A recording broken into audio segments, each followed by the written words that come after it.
मैं मोनिका अपने question answer session में आपसे एक बार फिर कुछ आपकी क्वेरीज़ को के सॉल्यूशंस लेके आई हूँ। आप ये सोच रहे होंगे कि मैंने आज ये गॉगल्स क्यों लगाए हुए हैं। मैं बाहर धूप में बैठी हुई हूँ, बाहर धूप है और आज मेरी आँख में थोड़ा कुछ प्रॉब्लम है, रेड हुई हुई है, इसलिए मैंने गॉगल्स भी लगा लिए हैं। तो मैं आपके क्वेश्चंस के आंसर देने के लिए मैंने ये जो आप लोगों ने क्वेश्चंस पूछे हैं वो मैं क्वेश्चंस लेके बैठी हूँ और 1 बाय 1 मैं उनके आंसर्स देती जाऊँगी। सबसे पहला क्वेश्चन मेरे को बहुत सारे व्यूअर्स ने ये पूछा है कि आपने जो ये सीडलिंग्स लगाए हैं, सीड्स जो ग्रो करने लगाए थे, ये वर्मिकुलाइट, परलाइट और कोकोपीट के मिक्सचर में लगाए थे। तो एक तो ये मिक्सचर क्या था, ये मिक्सचर ऐसे था कि 1 पार्ट वर्मिकुलाइट, 1 पार्ट परलाइट और 3 पार्ट्स उसमें कोकोपीट के थे। वो मैंने इसमें जो सीड्स हैं वो बहुत जल्दी स्प्राउट करते हैं क्योंकि ये बहुत लाइट मीडियम होता है, पानी को ये होल्ड करके रखता है। और इसमें जो वर्मिकुलाइट होता है वो फॉस्फोरस, नाइट्रोजन वगैरह जो केमिकल्स इनको ज़रूरी होते हैं कंपोनेंट्स प्लांट्स को, उनको बहुत जल्दी एब्जॉर्ब करता है। तो इसलिए ये मिक्सचर बेस्ट होता है प्लांट्स लगाने के लिए। लेकिन अगर आपको ये वर्मिकुलाइट और परलाइट आपके शहर में नहीं मिलते हैं तो आप ये ऑनलाइन मंगा सकते हैं। मैंने भी ये ऑनलाइन ही मंगाए थे। ये मंगाने से आपको सीड्स वगैरह, कलम आपको लगानी हो, किसी भी प्लांट की कोई कटिंग, कोई जो आपके कैक्टस हैं उनके पत्ता लगाना हो, वो बहुत जल्दी उसमें रूट्स डेवलप होती हैं इस मीडियम के कारण। अगर आप गार्डनिंग के शौकीन हैं तो मेरी तो यही राय है कि आपको ये मंगा लेना चाहिए और इसी में आप ग्रो करें तो उससे आपका मन भी खुश होता है अगर आपके स्प्राउट्स बहुत अच्छे आते हैं। अगर आपके पास बिल्कुल ये अवेलेबल नहीं है तो ये कोकोपीट में भी आप लगा सकते हैं। ये देखिए फ्रेंड्स, मैंने कुछ कोकोपीट में भी लगाया है। ये मेरे लौकी के बीज हैं, ये मैंने कोकोपीट में भी लगाए हुए हैं, ये भी ग्रो कर रहे हैं। और दूसरा आप एक काम और कर सकते हैं कि कोकोपीट और जो कंपोस्ट होता है उसके मिक्सचर में भी लगा सकते हैं। ये देखिए, ये इसमें मैंने थोड़ा सा परलाइट भी डाला है, लेकिन ज़्यादातर इसमें मैंने कोकोपीट और कंपोस्ट का सॉल्यूशन लिया है। आपके जैसे ये देखिए, मैं आपको एग्जांपल बता देती हूँ। मेरे हाथ के ऊपर ये देखिए, ये जैसे कोकोपीट है, कोकोपीट में उतनी ही क्वांटिटी में आप कंपोस्ट मिलाइए। कंपोस्ट इसलिए कि फूड मिल जाए प्लांट को थोड़ा। वैसे ये स्प्राउटिंग सीड्स को फूड की ज़रूरत भी नहीं है। अगर आप इसको खाली कोकोपीट में भी लगाएंगे तो ये बहुत अच्छे ग्रो करते हैं कंपोस्ट। अब आप कहेंगे कि इसको कंपोस्ट क्यों मिलाना है, इसमें हमें गोबर की खाद भी मिला सकते हैं। नहीं, गोबर की खाद नहीं मिला सकते क्योंकि वो थोड़ी सी टेंडेंसी उसकी वार्म होती है, उसमें से थोड़ी सी गर्मी निकलती है। उस गर्मी के कारण सीड्स जो हैं वो ग्रो नहीं कर पाते हैं अच्छी तरह।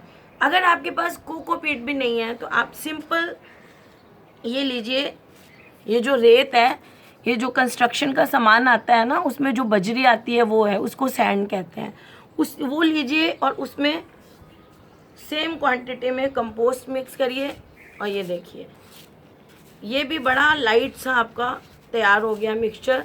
और इस मिक्सचर में भी आप सीड्स को बहुत अच्छी तरह ग्रो कर सकते हैं। बड़ा लाइट मीडियम है और इसमें न्यूट्रिशन भी आ गया, तो इसको आप बहुत अच्छी तरह इसमें ग्रो कर सकते हैं। तो ये तो आपने पूछा था कि इनको हमें किस किस मीडियम में ग्रो करना चाहिए। उसके बाद इसको जब आपने लगा दिया तो उसके बाद मैंने जैसे आपको बताया था कि इसको पॉलीथीन से कवर कर दिया था इन सारे सीड्स को। ये देखिए, मेरे कॉस्मोस के सीड हैं, ये जीनिया हैं और ये कोचिया के सीड्स हैं, ये मैंने लगाए थे। ये मेरे भिंडी के सीड उगाए हुए हैं मैंने, और ये लौकी के हैं, ये देखिए। तो उसके बाद इसको मैंने पॉलीथीन से कवर कर दिया था। तो बहुत सारे व्यूअर्स ने पूछा कि इसको पॉलीथीन कब हटानी है। जब आपके सीडलिंग्स इतने इतने हो जाएं, 1-1 इंच के, ये देखिए इसमें मैं आपको बताती हूँ, ये इस साइज़ के हो जाएं, ये वाला साइज़, ये देखिए ये वाला साइज़। अगर इस साइज़ के सीडलिंग्स हो जाएं तब आप उसके ऊपर से पॉलीथीन बैग को हटा दीजिए और उसे एक छायादार मॉइस्ट जगह में रखें। ऐसी जगह जो छायादार भी हो और मॉइस्ट भी हो। अभी भी आप इसको जब पानी देंगे फ्रेंड्स, अच्छा उन व्यूअर्स ने पूछा कि पानी, जैसे खूब अच्छी तरह इसको पानी दे दिया, फिर सीड लगा दिए और जब उसको पॉलीथीन से कवर करते हैं फिर आप उसको 3-4 दिन पानी नहीं देंगे जब तक कि स्प्राउट्स नहीं निकल आते हैं, क्योंकि जैसे ही आप पानी दोगे तो वो सीड्स हिल जाएंगे। वो पॉलीथीन को हम इसीलिए लगाते हैं कि उसका मॉइस्चर जो है वो निकले नहीं और उसमें ट्रैप रहे। हफ्ता भर तक वो मॉइस्चर उसमें ट्रैप रहता है जब आप पॉलीथीन लगा देते हैं। 5-7 दिन पानी देने की कोई ज़रूरत नहीं है उनको।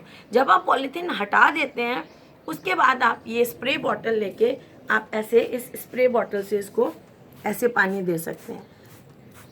पानी अच्छी तरह दीजिए, ऐसा नहीं है स्प्रे बॉटल से हल्का सा गीला करना है, अच्छी तरह धीरे धीरे। स्प्रे बॉटल से हम इसलिए दे रहे हैं फ्रेंड्स कि ये जो छोटे छोटे पेड़ हैं ये बड़े डेलिकेट हैं, अगर आप इनको दूसरी तरह से पानी देंगे तो ये जो प्लांट्स हैं वो, अब मेरे इस प्लांट को मैंने ये इसलिए भी रखा आपको दिखाने के लिए।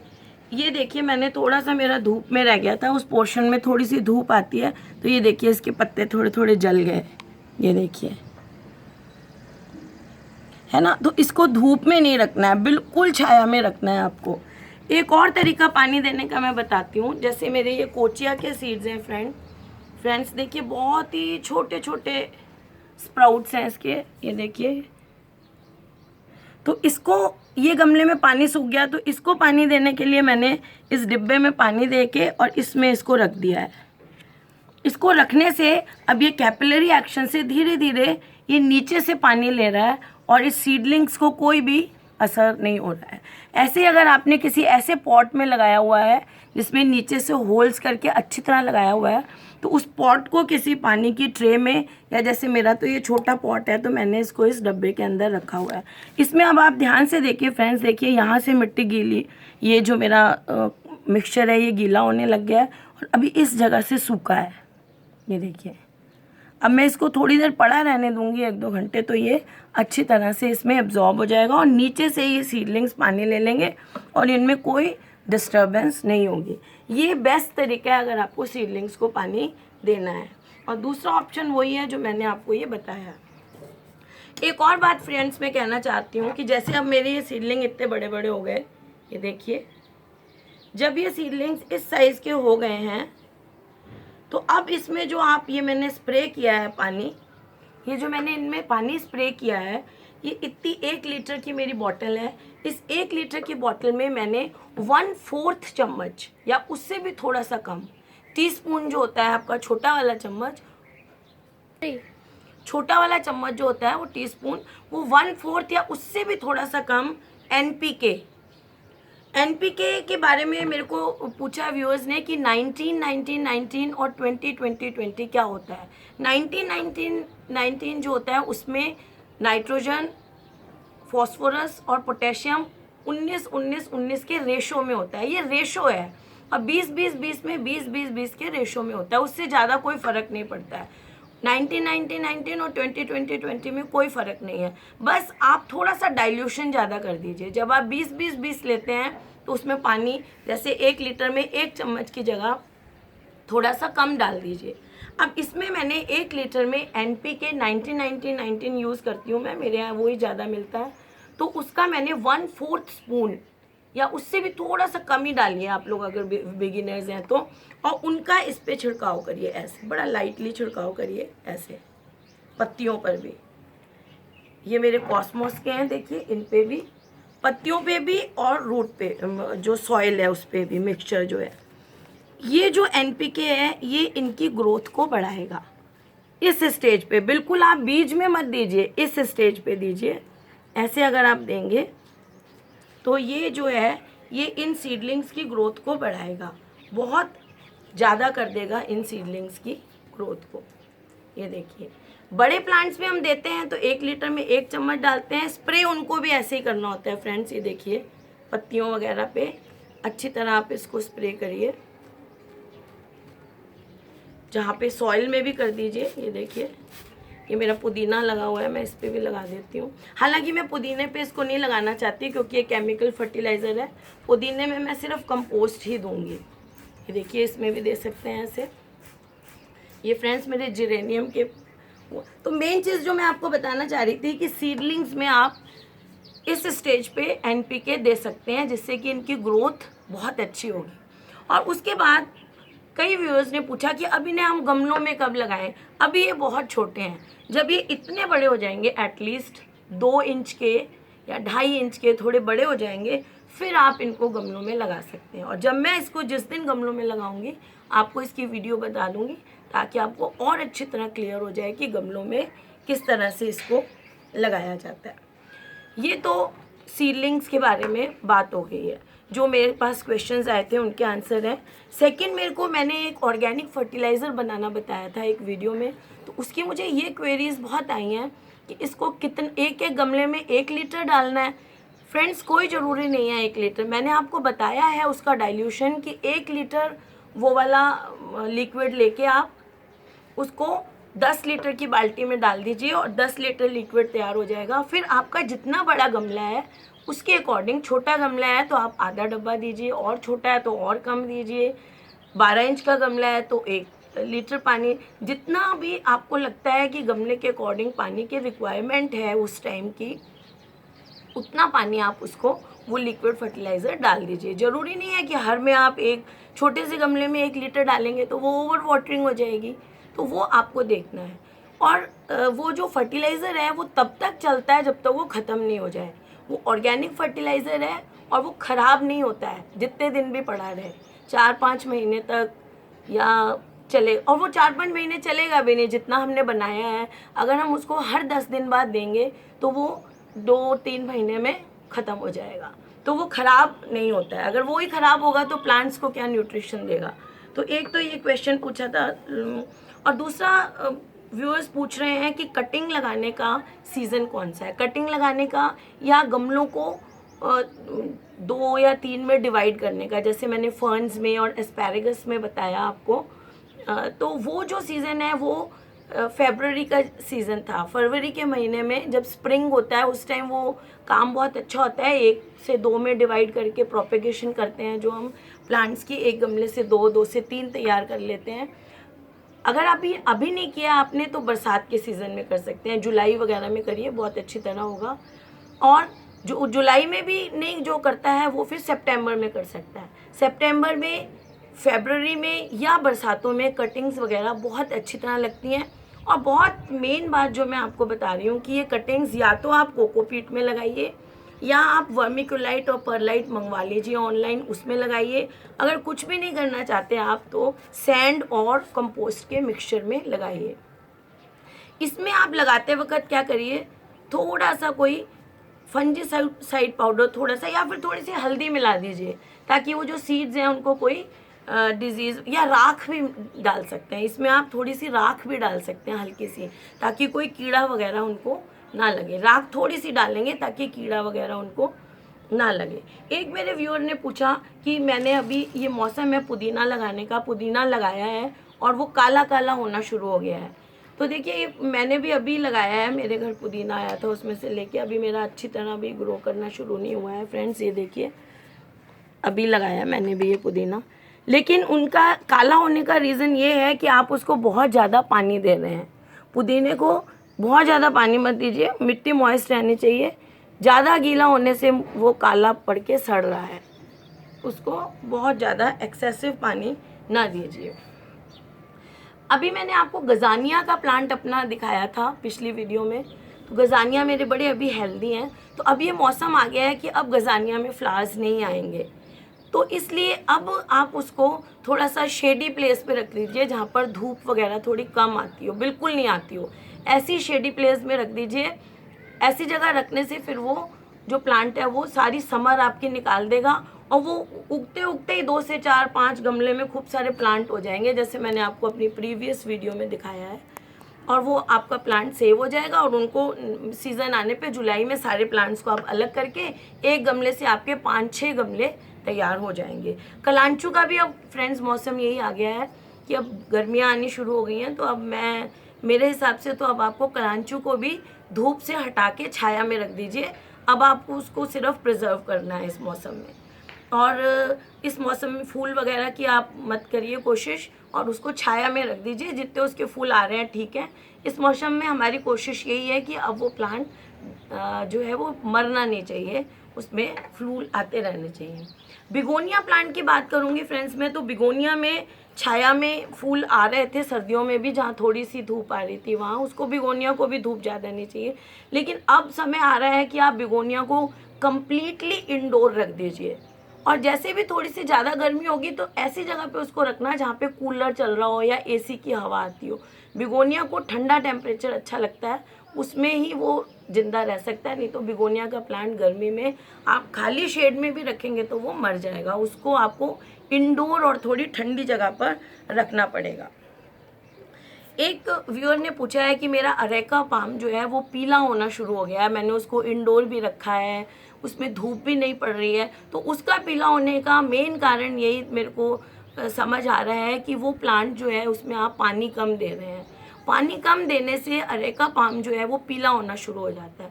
पानी और उसको मॉइस्ट एटमॉस्फेयर चाहिए। इस पर आप, अब गर्मियाँ आ गई हैं तो पानी का छिड़काव करिए। अगर इंडोर रखा हुआ है तो ऐसे किसी स्प्रे से लेकर आप छिड़काव करिए, और हर 10 दिन में इसी स्प्रे में आप थोड़ा सा NPK भी डाल लीजिए। फुल प्लांट के लिए 1 चम्मच डलेगा, उसके लिए आप ये सीडलिंग जैसा 1/4 चम्मच नहीं डालेंगे। अगर आपका पूरा डेवलप्ड प्लांट है तो 1 लीटर में 1 चम्मच NPK डलेगा और उसको छिड़काव करते रहिए। दूसरा, आप ये भी देख लीजिए कहीं आप ओवर वाटरिंग नहीं कर रहे हो, उससे भी अरेका पाम पीला होना शुरू हो जाता है। कुछ व्यूअर्स ने पूछा है कि पॉट्स कौन से अच्छे रहते हैं, प्लास्टिक के पॉट अच्छे रहते हैं या मिट्टी के अच्छे रहते हैं या सीमेंट के। तो फ्रेंड्स मेरे पास सीमेंट के पॉट्स भी हैं और मिट्टी के पॉट्स भी हैं। मिट्टी के पॉट्स ठंडे रहते हैं, रूट्स को भी ठंडा रखते हैं गर्मियों में, जैसे अपन मटके में पानी पीते हैं, सेम थिंग। लेकिन थोड़े प्लास्टिक के जो पॉट्स होते हैं वो बहुत जल्दी गर्म होते हैं, तो प्लास्टिक के पॉट्स में प्लांट्स ज़्यादा सही नहीं रहते हैं। अगर बिल्कुल इंडोर रखना है तो आजकल बहुत फैशन आ गया, मैं कुछ तो मेरे पास भी हैं, कर सकते हैं यूज़, लेकिन बेस्ट मिट्टी के, सेकंड नंबर सीमेंट के रहते हैं। और उसके बाद कुछ व्यूअर्स ने ये पूछा है कि ये जो हिबिस्कस का प्लांट है, ये इसका सीज़न है, अब इस सीज़न में ये ज़्यादा फूल और वो देता है, प्लांट की ग्रोथ भी अच्छी होती है। लेकिन कुछ फ्रेंड्स ने पूछा है कि इसमें काले काले कीड़े हो गए हैं, उन्हें कहते हैं ब्लैक एफिड्स। वो ये जैसे बर्ड में हो जाते हैं, यहाँ पे काले काले इकट्ठे, नहीं इसमें तो नहीं है फ्रेंड्स, लेकिन इस बर्ड पे हो जाते हैं काले काले। ये बर्ड्स जो हैं इनमें यहाँ पे काले काले हो जाते हैं, ये पत्तों के पीछे, पत्तों के ऊपर, ये स्टेम्स पे काले काले काले काले डॉट्स दिखने लग जाते हैं। पत्तियों के पीछे काले काले यूँ ऐसे जैसे जाल जाल से, गुच्छे गुच्छे से कुछ लगे हुए जाल के दिखने लग जाते हैं, यहाँ काले काले, वो जो हैं वो ब्लैक एफिड्स होते हैं। उसके कारण जो पत्तियाँ हैं इसकी वो कर्ल होनी शुरू, कई फ्रेंड्स ने लिखा है कि मैं हमारी पत्तियाँ कर्ल हो रही हैं, पत्तियाँ कर्ल होनी शुरू हो जाती हैं, डिफॉर्म होनी शुरू हो जाती हैं, शेप पत्तियों की अजीब सी होनी शुरू हो जाती है, पहले अच्छी भली पत्ती होगी फिर उसकी शेप खराब होनी शुरू हो जाती है। तो ये ब्लैक एफिड्स के कारण होता है। ब्लैक एफिड्स के कारण ये फूल भी नहीं उग पाएंगे अच्छी तरह, और तो उससे पत्तियां भी डिफॉर्म होने लग जाती हैं। तो इसका एक जो मेन इसका प्रोटेक्शन है कि आप प्लांट को कभी भी ड्राई मत होने दीजिए। ये सब चीज़ें प्लांट पर अटैक तभी करती हैं जब प्लांट ड्राई होता है। और अगर आपको इनिशियली ऐसा कुछ दिखता है तो प्लांट पे बहुत प्रेशर से पानी दीजिए, थोड़ा सा वार्म वाटर लेके प्रेशर से इस पे दीजिए, और थोड़ा और ज़्यादा आपको लगता है तो सोपी वाटर ले लीजिए। 1 लीटर पानी में थोड़ा सा आप ऑयल मिलाइए, कोई भी 1 लीटर पानी लीजिए, उसमें 1 चम्मच या आधा चम्मच वेजिटेबल ऑयल मिलाइए, और उसमें आप 1 स्पून या आधा स्पून ही चलो, आधा स्पून ऑयल मिलाइए, आधा स्पून डिश वॉश सोप आते हैं लिक्विड आजकल, वो मिलाइए, और अच्छी तरह उस पानी को मिलाकर उस पानी का इस पर स्प्रे कर दीजिए। उससे भी ये एफिड्स वगैरह ये इनको रेस्पिरेशन की प्रॉब्लम होने लग जाती है और उससे ये चले जाते हैं, उनको सांस नहीं आता। सोपी वाटर और ऑयल से इसमें कोटिंग हो जाती है तो उनको सांस नहीं आता, तो उससे वो चले जाते हैं इस प्लांट में से ऐसी चीज़ें। और अगर फिर भी आपके ये प्रॉब्लम बहुत ज़्यादा है और ठीक नहीं हो रही है तो फिर आप ऐसे करिए कि ये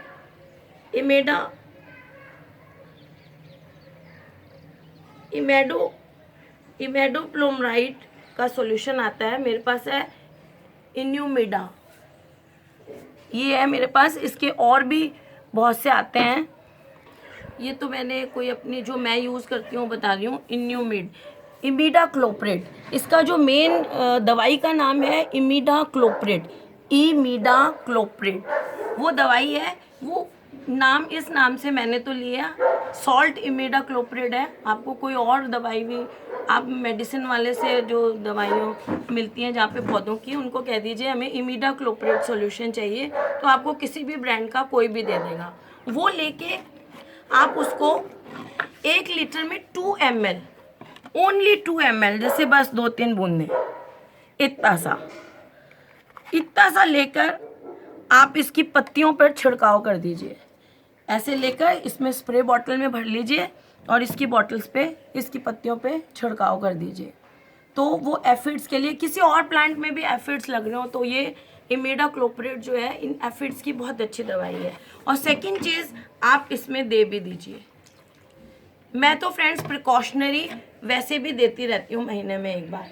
और मैं इमिडाक्लोप्रिड जो है, ये एफिड्स तो करीब करीब सभी प्लांट्स में लगते हैं, तो मैं करीब करीब सभी प्लांट्स में 10-15 दिन में एक बार इसका छिड़काव कर देती हूँ। अब जैसे आपने एक बार इसको ट्रीट कर दिया, अब आप इसको 3-4-5 दिन में एक बार फिर ट्रीट करिए। लगातार 2-3 बार इसको ड्यूरेशंस पे करेंगे ट्रीट, उसके बाद ब्लैक एफिड्स इसमें से जाएंगे। अदरवाइज़ आपका प्लांट जो है वो गर्मियों में कोई फूल नहीं देगा और सब मर जाएगा। दूसरी प्रॉब्लम इसमें होती है वाइट स्पाइडर माइट्स की। स्पाइडर माइट्स में आपको जाले से मिलते हैं पत्तियों के पीछे यूँ, और पत्तियों के पीछे जाले मिलते हैं, और कभी कभी तो वो यूँ ऐसे निशान से यूँ सांप जैसे वो भी दिखेंगे, है ना। तो वो जो है आप पीछे यूँ देखेंगे पत्ती, तो आपको पता चल जाएगा कि इसमें स्पाइडर माइट्स लगे हुए हैं। तो उनके लिए भी एक उपाय है कि आप उसको खूब अच्छी तरह प्लांट को धोइए। दूसरा उपाय, जैसे मैंने अभी आपको बताया, सोपी वाटर, थोड़ा सा वेजिटेबल ऑयल, या आप नीम ऑयल भी डाल सकते हैं। वेजिटेबल ऑयल की जगह आप नीम ऑयल भी डाल सकते हैं। नीम ऑयल, थोड़ा सा सोप वाटर, और उसको 1 लीटर पानी में मिला के अच्छी तरह वो दे दीजिए। तो उससे स्पाइडर माइट्स जो हैं सफ़ेद सफ़ेद जो जाले से हैं वो, और उनको थोड़ा सा आप ऐसा करिए, एक छोटी सी कटोरी में पानी लेके उसमें थोड़ा सा विनेगर डालिए, और जो आपकी ईयरबड आती है उससे अगर आपको वो जाले दिख रहे हैं तो उनको ऐसे ऐसे ईयरबड से साफ़ भी कर सकते हैं, अगर आपका प्लांट बहुत ज़्यादा बड़ा नहीं है। और कभी कभी तो आप बड़ा लाइट सा विनेगर का सॉल्यूशन बना के, जैसे 1 लीटर में आधा चम्मच विनेगर डाला और उसको इसमें लिया। ये स्प्रे बॉटल बहुत काम की होती है गार्डनर्स के लिए फ्रेंड, और सारे प्लांट पे ऐसे ऐसे स्प्रे कर दीजिए। उससे भी ये जो स्पाइडर माइट्स हैं और जो एफिड्स वगैरह हैं वो चले जाते हैं। और एफिड्स के लिए तो आप बहुत तेज़ धार का पानी दीजिए इस पर, अपने पानी मोटर चला के, जो भी आपका जो सिस्टम है पानी का। तो ये 2 क्वेरीज मेरी इनके बारे में थी, तो मैं उसका भी आपको बता रही हूँ। अब जैसे फ्लावरिंग आनी, बहुत ज़्यादा फ्लावर्स आ रहे हो तो इमिडाक्लोप्रिड बहुत कम क्वांटिटी में दीजिए, ज़्यादा में मत दीजिए, और जड़ों से थोड़ा सा दूर दीजिए। ज़्यादा अगर हो गए हैं तो, अगर कम ही है तो आप स्प्रे भी कर दीजिए और वो चल जाएगा काम। अगर फिर भी नहीं रुक रहे हैं तो आप इसको ज़मीन में, मिट्टी में भी दे सकते हैं। ओके फ्रेंड्स, मुझे लगता है मैंने आपकी काफ़ी क्वेरीज़ को सॉल्व कर दिया, आपको सॉल्यूशंस मिल गए होंगे। आपको मेरा वीडियो कैसा लगा? अच्छा लगा तो लाइक करिएगा, और मेरे चैनल को सब्सक्राइब जरूर करिएगा, और अपने क्वेश्चंस मेरे कमेंट बॉक्स में पूछते रहिएगा, जिससे मैं और ऐसे वीडियोस बना सकूं क्वेश्चन आंसर्स के। Thank you friends.